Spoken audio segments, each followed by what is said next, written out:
I have what I like to say a glimmer of hope, but let me start with the harsh reality. And the harsh reality is racism is still alive and well in America. Sad but true. And it appears that it took maybe a hiatus, but has resurfaced more in the last 6, 7 years, maybe under the presidency of President Barack Obama. I have no scientific proof to say that, but it just appears that way. However, if you were to study our history, you can see that we have made great progress, great progress in America. And so my hope is that the youth who are influenced by what they see as children see a much better world than I did growing up, than my parents did growing up, than my grandparents did. And so what happens is, although racism exists, we have to accept the fact that racism affects everyone, not just one group of people. African Americans have a way sometimes of not always looking to themselves as a positive image, and they can pass that on from generation to generation. Also, not accepting others because of their own hurt, if that makes any sense. So if you've been hurt, you do not have to receive someone else who's trying to show you love.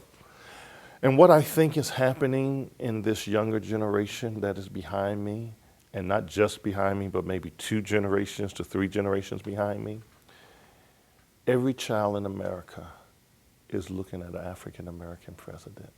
Every child in America, black, yellow, red, white, all of them see an African American president, which means that they see equality in a far greater sense than maybe what their family values may be. And so although that sounds like that may be a long way off, I doubt seriously if we will see the same effects of racism in America 50 years from now than we see today. Someone would say, Dr. Q, you are too optimistic. But the reality, if you look back at 1965, where we had to go to Congress to get endorsed for the Voting Rights Act, and here we are in 2015, and no one would even dare think that all people should not have the right to vote. I believe that another 50 years from now, which would be 2065, Mark, you think we'll be around? I would be at least 100 years old then. But I think it would be a better world. And so we have to face the fact that it does exist, but we're moving in the right direction.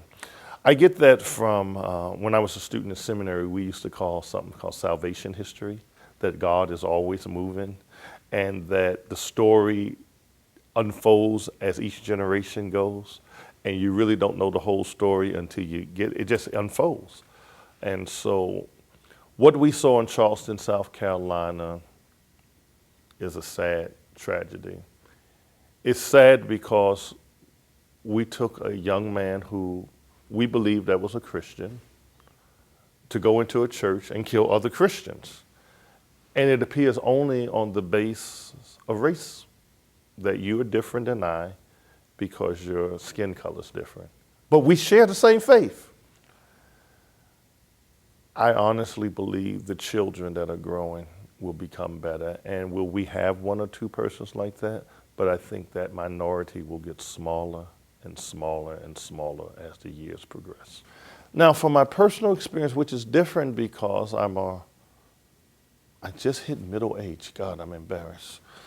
And for my younger people who are much younger than me, this may be foreign to them. But I was raised by parents who reminded me of their own experiences. So I always knew to be nice to an officer. My parents were not afraid of officers killing them when they were coming along, but they were afraid of being beat up by police officers and knowing that there was no defense. If a police officer beat you up with the billy club, that's it. There is no defense. And so you learn to be respectful at all times. Why? Because you got to save your behind. And you grew up knowing that.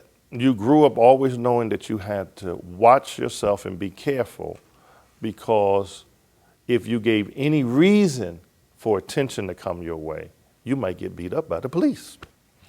Well, having said that, I almost want to remind young African Americans, and notice I didn't use a gender this time, because it happens across male and female. Of course, more males, but females fall in these categories too sometimes. I've seen females get beat. We've had females get killed in these last few years of what we call police brutality. We can still count some females in there. Yeah, so it's just not males only. But I really think our young people are not as sensitive to the racial issues in America because they've not seen it firsthand, and maybe their parents didn't see it. And I don't know if their grandparents or great-grandparents have shared the stories.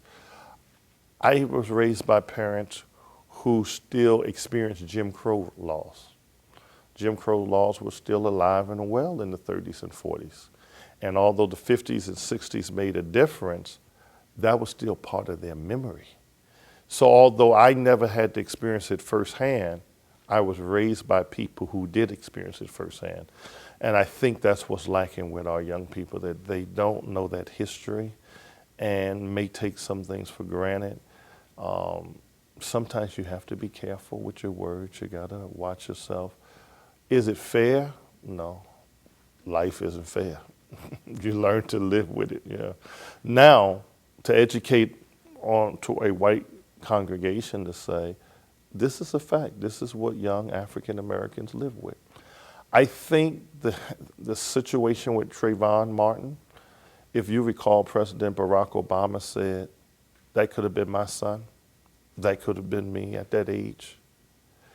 That's what I mean. We can identify because we've been that age. We've looked like that. We've wore a hoodie. We had a Skittle and we had a bottle tray walking down, looking on people's yards. I mean, that's just that may be foreign to someone that's not an African American child. And the reality is, I'm sure Trayvon Martin may not have known the reality that he can't get away with what someone else can get away with. Because we're in an equal society, at least you think so. I have been, in the last 2 months, enamored, and that's a weak word. I've been engulfed with the song, "We Are One in the Spirit, We Are One in the Lord, and they'll know we are Christians by our love." You know that song? Well, it's a powerful song. It's a beautiful song, but I'm not sure if we practice it. Martin Luther King would say, injustice anywhere is injustice everywhere. And if we truly believe that all Christians are brothers and sisters in Christ, that we share the common faith, one Lord, one baptism, one faith, that commonality, then that means we're not divided by what looks like differences, because our spirit has a commonality. Jesus prayed, "Lord, make us one." I wonder if he had in mind what we're going through right now. I used to think maybe he was talking about denominational differences, viewpoints about the same faith, but just we baptize this way, you baptize this way.